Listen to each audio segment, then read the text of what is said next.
శ్రీ గురుభ్యో నమః. హిమాలయన్ భక్తి టీవీ ప్రేక్షకులకు నమస్కారం. శ్రీ స్కాంద పురాణాంతర్గత సంపూర్ణ కార్తీక మహాపురాణము 8వ రోజు పారాయణము. వశిష్ఠ ఉవాచ: ఓ జనక నరేంద్ర, కార్తీక మాసంలో ఎవరైతే హరిముందర నాట్యమును చేస్తారో వాళ్ళు శ్రీహరి ముందర నివాసులవుతారు. కార్తీక ద్వాదశి నాడు హరికి దీపమాలార్పణ చేసేవాళ్ళు వైకుంఠంలో సుఖిస్తారు. కార్తీక మాస శుక్లపక్ష సాయంకాలాలందు విష్ణువును అర్చించేవాళ్ళు స్వర్గనాయకులవుతారు. ఈ నెల రోజులు నియమముగా విష్ణువాలయానికి వెళ్ళి దైవ దర్శనమును చేసుకునే వాళ్ళు సాలోక్య మోక్షాన్ని అందుకుంటారు. అలా గుడికి వెళ్ళేటప్పుడు వాళ్ళు చేసే ఒక్కొక్క అడుగుకు ఒక్కొక్క అశ్వమేధ యజ్ఞ ఫలాన్ని పొందుతారు. కార్తీక మాసములో అసలు విష్ణుమూర్తి గుడికి వెళ్ళని వాళ్ళు ఖచ్చితముగా రౌరవ నరకానికో కాలసూత్ర నరకానికో వెళతారు. కార్తీక శుద్ధ ద్వాదశి నాడు చేసే ప్రతి సత్కర్మ అక్షయ పుణ్యాన్ని, ప్రతి దుష్కర్మ అక్షయ పాపాన్ని కలిగించుతాయి. శుక్ల ద్వాదశి నాడు విప్రసహితుడై భక్తియుతుడై గంధ పుష్పాక్షత దీప ధూపాభ్యక్ష నివేదనాలతో విష్ణువుని పూజించేవారు పుణ్యానికి మితి అనేది లేదు. కార్తీక శుద్ధ ద్వాదశి నాడు శివాలయంలో గాని కేశవాలయంలో గాని 1,00,000 దీపాలను వెలిగించి సమర్పించేవాళ్ళు విమానారూఢులై దేవతల చేత పొగడబడుతూ విష్ణులోకాన్ని చేరి సుఖిస్తారు. కార్తీకము నెల్లాళ్ళు దీపమును పెట్టలేని వాళ్ళు శుద్ధ ద్వాదశి, చతుర్దశి, పూర్ణిమ ఈ 3 రోజులైనా దీపమును పెట్టాలి. ఆవు నుండి పాలు పితికేందుకు పట్టేటంత సమయమైన దేవ సన్నిధిలో దీపమును వెలిగించిన వాళ్ళు పుణ్యాత్ములే అవుతారు. ఇతరులు పెట్టిన దీపాన్ని ప్రకాశింపచేసిన వాళ్ళ పాపాలు ఆ దీపాగ్నిలోనే కాలిపోతాయి. ఇతరులుంచిన దీపము ఆరిపోయినట్లయితే దానిని పునః వెలిగించేవాడు ఘనమైన పాపాల నుండి తరించిపోతాడు.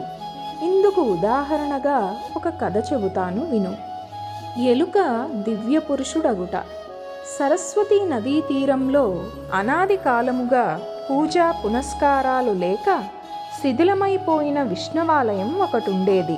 కార్తీక స్నానార్థమై సరస్వతీ నదికి వచ్చిన ఒక యతి ఆ గుడిని చూచి తన తపోధ్యానాలకు గాను ఆ ఏకాంత ప్రదేశము అనువుగా ఉంటుందని భావించి ఆ గుడిని తుడిచాడు, నీళ్లు చల్లాడు.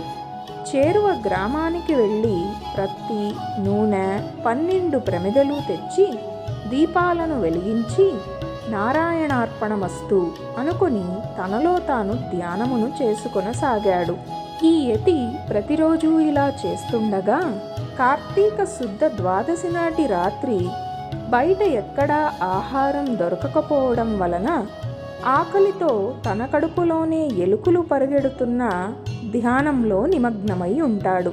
ఇంతలో ఒక ఎలుక ఆ గుడిలోనికి వచ్చి ఆహారాన్వేషణలో విష్ణు విగ్రహానికి ప్రదక్షిణముగా తిరిగి మెల్లగా దీపాల దగ్గరకు చేరినది.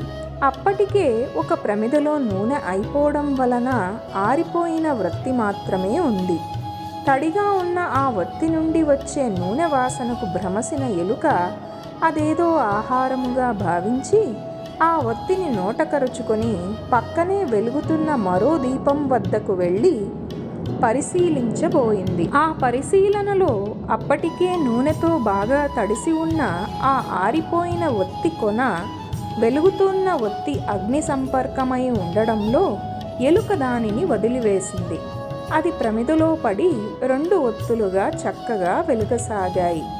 రాజా, కార్తీక శుద్ధ ద్వాదశి నాడు విష్ణు సన్నిధిలో ఒక యతీంద్రుడు పెట్టిన దీపము ఆరిపోగా అదేవిధంగా ఎలుక వలన పునఃప్రజ్వలితమై తన పూర్వ పుణ్య వసాన ఆ మూషికము ఆ రాత్రి ఆ గుడిలోనే విగత దేహి అయి దివ్యమైన పురుష శరీరాన్ని పొందడం జరిగింది. అప్పుడే ధ్యానములో నుండి లేచిన యతి ఆ అపూర్వ పురుషుణ్ణి చూసి, ఎవరు నువ్వు, ఇక్కడికెందుకొచ్చావు అని అడగడంతో ఆ అద్భుత పురుషుడు, ఓ యతీంద్ర, నేనొక ఎలుకను, కేవలం గడ్డి పరకల వంటి ఆహారంతో జీవించేవాడిని. అటువంటి నాకిప్పుడు దుర్లభమైన మోక్షము ఏ పుణ్యము వలన వచ్చినదో తెలియడం లేదు. పూర్వజన్మలో నేనెవరిని, ఏ పాపం వలన ఇలా ఎలుకనయ్యాను, ఏ పుణ్యము వలన ఈ దివ్య దేహమును పొందాను. తపస్సంపన్నుడు అయిన నీవే నన్ను సమారాధన పరచగలవాడివి. నా యందు దయగలవాడివై వివరించు, నేను నీ శిష్యుణ్ణి అని అంజలి ఘటించి ప్రార్థించాడు. తక్షణమే ఆ యతి తన జ్ఞాననేత్రముతో సర్వాన్ని దర్శించి ఇలా చెప్పసాగాడు. బాహ్లికోపాఖ్యానము. నాయనా, పూర్వము నువ్వు జైమినీ గోత్ర సంజాతుడవైన బాహ్లికుడనే బ్రాహ్మణుడవు. బాహ్లిక దేశ వ్యాప్తవుడైన నువ్వు నిరంతరం సంసార పోషణ పరాయణుడవై స్నాన సంధ్యాదుల్ని విసర్జించి వ్యవసాయమును చేపట్టి వైదిక కర్మానుష్ఠానులైన విప్రులని నిందిస్తుండేవాడివి. దేవతార్చనలను దిగవిడిచి సంభావన లాలసతో శ్రాద్ధ భోజనాలను చేస్తూ నిషిద్ధ దినాలలో కూడా రాత్రింబవళ్ళు తినడమే పనిగా బ్రతికావు. చివరికి కాకబలులు, పిశాచబలులను కూడా బిజిస్తూ వేద మార్గాన్ని తప్పి చరించావు. అందగత్త అయిన నీ భార్య కందిపోకుండా ఇంటి పనులలో సహాయార్థం ఒక దాసీదానిని నియమించి బుద్ధి వక్రించిన వాడివై నిత్యం ఆ దాసీదానిని తాకుతూ దానితో మాట్లాడుతూ హాస్యాలాడుతూ నీ పిల్లలకి దాని చేతనే భోజనాదులు పెట్టిస్తూ నువ్వు కూడా దాని చేతి కూటినే తింటూ అత్యంత హీనంగా ప్రవర్తించావు. నీకంటే దిగువ వారికి పాలు, పెరుగు, మజ్జిగ, నెయ్యి అమ్ముకుంటూ సొమ్ములు కూడా పెట్టావు. అంతేకాదు, ధనలు బుద్ధుడవై నీ కూతుర్ని కూడా కొంత ద్రవ్యానికి ఎవరికో విక్రయింపజేశావు. ఆ విధంగా కూడబెట్టినదంతా భూమిలో దాచిపెట్టి అర్ధాంతరముగా మరణించావు. ఆయా పాపాల కారణంగా నరకాన్ని అనుభవించి పునః ఎలుకవై పుట్టి ఈ జీర్ణ దేవాలయంలో ఉంటూ బాటసారులు దైవపరంగా సమర్పించిన దేవద్రవ్యాన్ని అపహరిస్తూ బ్రతికావు. ఈరోజు మహాపుణ్యవంతమైన కార్తీక శుద్ధ ద్వాదశి కావడం వలన, ఇది విష్ణు సన్నిధానమైన కారణంగాను నీ ఎలుక రూపము పోయి ఈ నరరూపము సిద్ధించినది. పై విధంగా యతి చెప్పినది విని గత జన్మ కృత పాపాలకు పశ్చాత్తప్తుడై ఆ యతి యొక్క మార్గదర్శకత్వంతోనే ఆ మరునాటి నుండి కార్తీక శుద్ధ త్రయోదశి, చతుర్దశి, పౌర్ణమిలలో 3 రోజులు సరస్వతీ నదిలో ప్రాతస్నానాన్ని ఆచరించి ఆ పుణ్యఫలము వలన వివేకవంతుడై బ్రతికినంత కాలము ప్రతి సంవత్సరము కార్తీక వ్రతాచరణ తత్పరుడై మసలి అంత్యములో సాయుధ్య మోక్షాన్ని పొందాడు. కాబట్టి కార్తీక శుద్ధ ద్వాదశి నాడు భగవత్ పారాయణుడై స్నాన, దాన, జప, పూజ, దీప, మాలార్పణాదికములను ఆచరించేవాడు శ్రీ విష్ణువుకు అత్యంత ప్రీతిపాత్రుడు, పాప విముక్తుడవై సాయుధ్య పదాన్ని పొందుతాడని విశ్వసించు. జనక మహారాజా, దామోదరునకు అత్యంత ప్రీతికరమైన ఈ కార్తీకము 1 రోజులు నియమముగా తాంబూల దానమును చేసేవాళ్ళు మరుజన్మలో భూపతులుగా జన్మిస్తారు. ఈ నెలలో పాడ్యమి లగాయతు రోజుకొకొక్క దీపము చొప్పున విష్ణు సన్నిధిని వెలిగించేవాళ్ళు వైకుంఠగాములవుతారు. సంతాన వాంఛితుడు కార్తీక పౌర్ణమి నాడు వాంఛా సంకల్పపూర్వకంగా సూర్యుని ఉద్దేశించి స్నాన దానాలను చేయడం వలన సంతానవంతులవుతారు. విష్ణు సన్నిధిని కొబ్బరికాయను, దక్షిణ తాంబూలాలతో సహా దానమిచ్చిన వాళ్ళకి వ్యాధులు రావు. దుర్మరణాలు కానీ, సంతాన నిచ్ఛేదాలు కానీ జరగవు. స్తంభరూపము.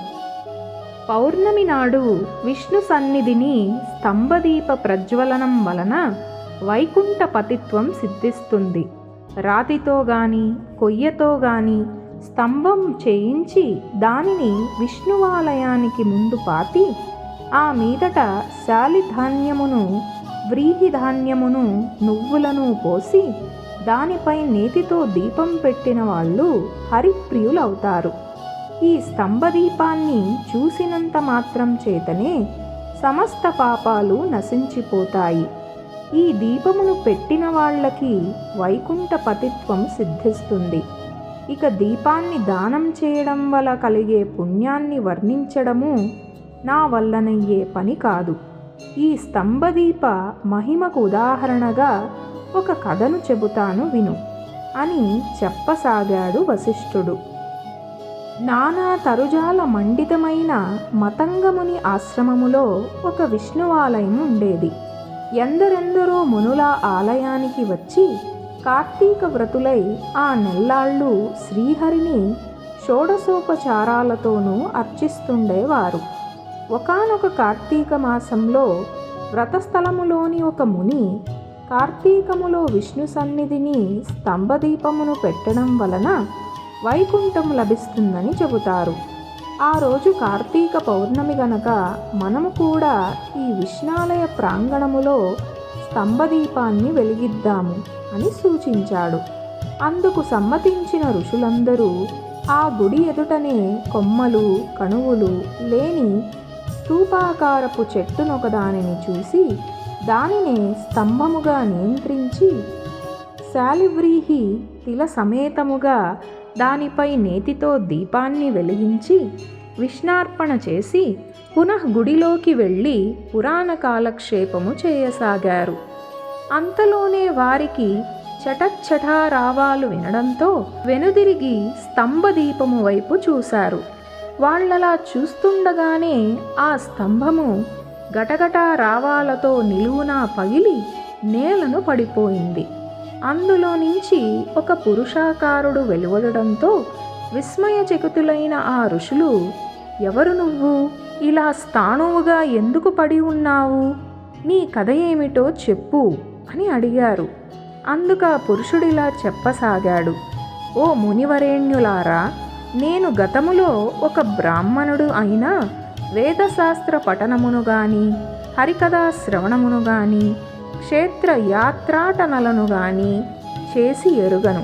అపరిమిత ఐశ్వర్యము వలన బ్రాహ్మణ ధర్మాన్ని వదిలి రాజునై పరిపాలన చేస్తూ దుష్టబుద్ధితో ప్రవర్తించేవాడిని. వేద పండితులు, ఆచారవంతులు, పుణ్యాత్ములు, ఉత్తములు అయిన బ్రాహ్మణులను నీచాసనాలపై కూర్చో నియోగించి నేను ఉన్నతాసనముపై కూర్చునేవాడిని. ఎవరికి దానధర్మాలు చేసేవాణ్ణి కాదు. తప్పనిసరైనప్పుడు మాత్రం ఇంతిస్తాను అంతిస్తాను అని వాగ్దానం చేసేవాణ్ణే తప్ప ద్రవ్యాన్ని మాత్రం ఇచ్చేవాడిని కాను. దేవ బ్రాహ్మణ ద్రవ్యాలను స్వంతానికే ఖర్చు చేసుకునేవాడిని.